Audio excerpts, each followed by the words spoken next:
హైకోర్టులో ప్రభుత్వ ఉచిత పథకాలపై జడ్జి గారి ఆవేదన అందరం తప్పక వినాలి. చేతిలో ఐఫోన్ పట్టుకుని పల్సర్ బైక్ మీద వచ్చి రేషన్ బియ్యం తీసుకెళ్తున్నారు. కూర్చుంటే డబ్బులు, నుంచుంటే డబ్బులు. ప్రజలకు పనిచేయాల్సిన అవసరం ఏంటి? కోటి పైన కుటుంబాలకు తెల్ల రేషన్ కార్డుల, రైతులకు పనిచేసే కూలీలు లేక బీహార్, ఛత్తీస్గఢ్, మధ్యప్రదేశ్ వంటి రాష్ట్రాల నుంచి కూలీలను తీసుకొచ్చి పని చేయించుకునే దుస్థితి ఏర్పడింది. ప్రభుత్వానికి 89,000 కోట్లు ఉచిత పథకాలకే ఖర్చు పెడుతుంటే ఇక అప్పుల భారం మోసే రాష్ట్రానికి భవిష్యత్ ఏది? పూర్తిగా వినండి. సమాజంలో బాధ్యత ఎక్కడుంది సార్? సీనియర్ సోషల్ రెస్పాన్సిబిలిటీ ఎక్కడుంది చెప్పండి. మనకు వచ్చే ఆదాయం ఎంత, బయటికి పోతున్నది ఎంత? ఎవరో చెప్పిన దాన్ని బట్టి చూస్తే 3,24,000 కోట్లు, వాళ్ళకు వచ్చేది 2,70,000 కోట్లు. 1,50,000 కోట్లు శాలరీ రూపంలో పోతే, లోన్ల పేమెంట్ రూపంలో పోతే, అంతకుముందు చేసిన అప్పుల రూపంలో పోతే వాళ్ళకి మిగిలింది 90,000 కోట్లు. అందులో వెల్ఫేర్ కింద ఎంత పోతుంది? 89,000 కోట్లు పోతుంది వెల్ఫేర్ పథకాల కింద. కూర్చుంటే డబ్బులు, నిలబడితే డబ్బులు, ఏం చేయకపోతే డబ్బులు. కొన్ని నిజాయితీగా పోతున్నాయి. పల్సర్ బైక్ వేసుకొని అయిపోయి ఉచిత బియ్యం పట్టుకుని పోతున్నారు. ఎంత బడ్డని పడుతుంది వాళ్ళ మీద? ఎవరికైనా బాధ్యత ఉందా సమాజంలో?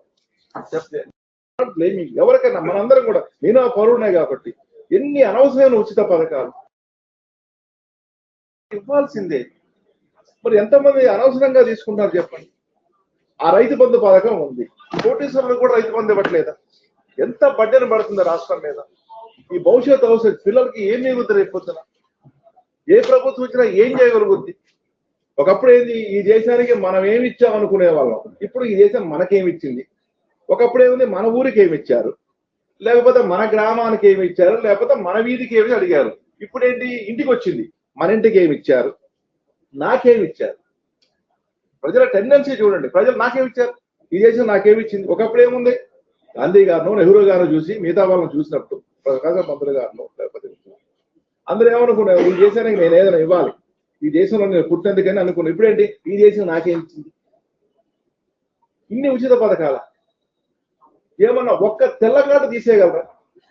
ఒక్క తెల్ల కార్డు తీసేస్తే ఇంకో రకమైన రాజకీయ పరమైన గొడవలు, పలానాది చెయ్యతే ఇంకో రకమైన విమర్శలు.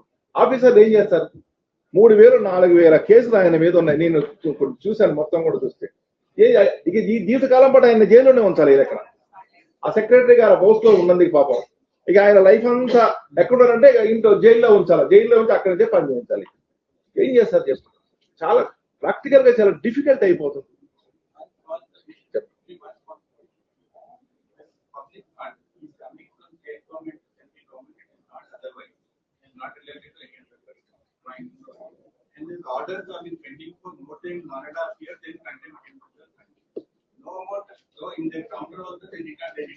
I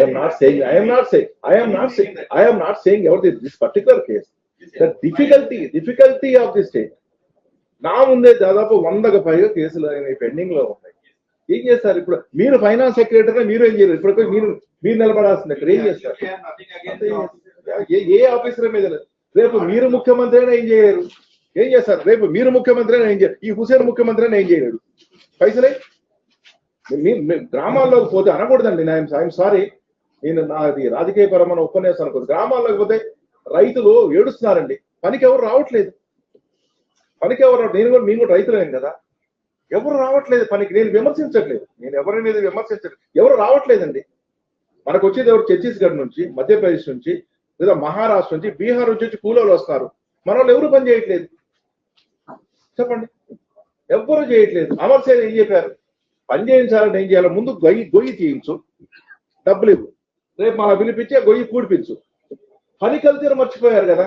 ఒకప్పుడు మనుషులు పని చేసే వాళ్ళట అని మ్యూజియంలో పెట్టాలి అంతే. ఒకప్పుడు మనుషులు పని చేసే వాళ్ళు ఏదో మొన్న అదే డాక్యుమెంటరీ చూసి ఒక ఆయన చెట్టు కిందనే పడుకొని ఉంటాడు. రోజు ఒక ఆఫీసర్ పోతూ ఉంటాడు, ఇట్లా చూసుకుంటూ పోతుంటే ఈయన హాయి కాలు మీద కాలేదని పడుకుంటాడు. అంటే ఆఫ్రికా. ఓ రోజు వచ్చి, అన్న నువ్వు ఏ పని చేయకపోతే ఎట్లా గడుస్తుందంటే ఆయన మొత్తం తీస్తాడు. ఇగో ఈ పథకం కింద నాకు ఇది వస్తుంది, ఈ పథకం కింద నాకు ఇది వస్తుంది, ఈ పథకం కింద నాకు ఇది వస్తుంది, ఈ పథకం కింద నాకు ఇది వస్తుంది, ఈ పథకం ఇంకా నేను ఎందుకు పని చేయాలంటాడు. అప్పుడు అంటాడు, ఏ ఉద్యోగం చేయడం దగ్గర దండగా ట్యాక్స్ తప్పని పక్కన కొంచెం మంచం ఉంచవే, నేను కూడా వచ్చి పడుకుంటాను అంటాడు. ఇది దయచేసి నేను ఏదో రాజకీయ పరమైన ఉపన్యాసమో ప్రభుత్వం అనేది విమర్శించట్లేదు, మనందరూ ఆలోచించాలి కదా. ఆలోచించాలి కదా సార్. ట్యాక్స్ పేయర్స్ రేపు పొద్దున భవిష్యత్తు ఏంటి పిల్లలది? ఇవన్నీ తీర్చడం కోసం రైట్ రాంగ్ ఏదో ఏదో ల్యాండ్స్ కూడా అమ్మేస్తా ఉన్నారు. రేపు పొద్దున భవిష్యత్తు అవసరాల పరిస్థితి ఏంటి? ఉన్నాయి అప్పు చేసేవారన్నా బెంజికారు ఉంటాడా? ఇప్పుడు మనం కూడా జీతాలు చేస్తున్నాం, మనం ఎర్ర బస్సులో పోగలం, ఎయిర్ బస్సులో బిజినెస్ క్లాస్ పెడితే ఎంతకాలం ఉంటుంది సంసారం? ఇది ఎవరిని విమర్శించట్లేదు. నాకు బాధగా ఉంది, ఆఫీసర్ పిల్లలు నాకు బాధగానే ఉంది. ఇది నైస్ ఆఫీసర్, కానీ ఏం చేస్తారు ప్రాక్టికల్ గా? ఇంజనీరింగ్ కాలేజ్ పిల్లలు మేనేజ్మెంట్ ని కూడా బ్లాక్ మెయిల్ డామినేట్ చేస్తారు. మేము కాలేజీకి రామంటారు. వాడిని బతీలాడి మరి అటెండ్ చేయాలి. ఎవడన్నా చదువుకునేవాడికి ఫీజు కడతాడు, బడి మానేసుడు కూడా ఫీజు కడతారు. మీరు అర్థం చేసుకోండి, బడి మానేసుడు ఫీజు. ఇంజనీరింగ్ పిల్లలు, మెకానిక్ ఇంజనీరింగ్ చదువుకున్న పిల్లోడు వాడి స్కూటర్కి వాడు తగ్గేసుకోలేడు, మళ్ళీ మెకానిక్ రావాల్సిందే. మేధావులు ఉన్నారు, చదువుకునే వాళ్ళు ఉన్నారు, కానీ బాగా చదువుకునే వాళ్ళకి కట్టండి, అరుగులైన వాళ్ళకి పథకాలు ఇవ్వండి. ఏంటంటే ఎన్ని ఫ్యామిలీస్? 1,20,00,000 ఫ్యామిలీస్,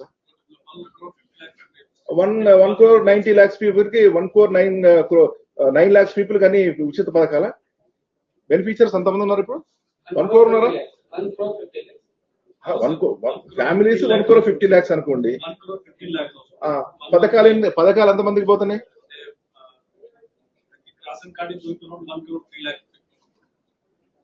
1,15,00,000 కుటుంబాల 1,03,00,00,000 కుటుంబాలకు తెలకాట్లేకపోతే ఈ దేశాన్ని ఎవరు నడుపుతారండి? ఇలాగే సాగుతూ పోతే కొంతకాలానికి కుబేరుడు కూడా డబ్బులన్నీ అయిపోయి పనికార పథకంలో కూలికొస్తాడు. ఎందుకు వచ్చిన కుబేర అంటే ఏం చేయమంటండి, ఈ డబ్బులు కట్టలేక మొత్తం కూడా అర్థకరప అయిపోయింది అని తట్ట మోస్తుంటాడు. మన పక్కనే చెరువులో కూడికలు తీసుకుంటూ తిరుగుతుంది. పైగా ఈ పథకానికి కుబేరాన్ని పెట్టారు. ఇది విమర్శ కాదు, దయచేసి వినండి. ఎవరన్నా కూడా అపార్థం చేసుకుని ఏమి రాయదు. ఆవేదనతో చెప్తున్నాం, భవిష్యత్తు అవసరాల గురించి చెప్తున్నాం. రేపు పొద్దున ఎవరు వచ్చినా సరే డేంజర్ బిల్స్ మోగుతున్నాయి. ప్రాక్టికల్ గా సాధ్యం కాదు. 3 లక్షల రూపాయలు జీతం ఉంటే 3 లక్షల రూపాయల కుటుంబానికి ఖర్చు అవ్వాలి. ఇలా రకరకాలుగా కానీ పోతే చాలా ప్రమాదకరమైన పరిస్థితిలో సమాజం పడబోతుంది. అది అందరూ అర్థం చేసుకోవాలి, అవేర్నెస్ రావాలి. అది ఎంతవరకు మారుతున్నది నాకు సంబంధం లేదు, అది ప్రభుత్వం యొక్క నిర్ణయం. కానీ ప్రాక్టికల్ గా సాధ్యం కాదే. మన ఇంట్లో పిల్లలు ఏం చేద్దరా, మేము అప్పు చేసుకొచ్చి పెంచామంటావా? మీరు అసలు అడుగే పెట్టద్దు అని చెప్తావా? ఇది ప్రాక్టికల్, ఇది విమర్శ కాదు. Yes mister file an affidavit that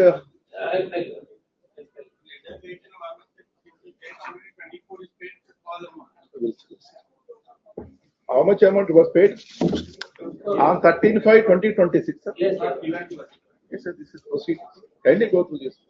Head counsel for the petitioners, respondents, the officers also name was appeared before this court. Appearance of the officers discussed with until further order. The government Peter submitted proceedings dated 13/5/2026, sir, stating that 25 crores 45 lakhs 70,893 was paid on 13/5/2026. Remaining amount, they want to file a detailed affidavit for payment of through installments. At request, file an affidavit with this matter on 19th of this month. File an affidavit to that extent. Dispense with order, no need to come again.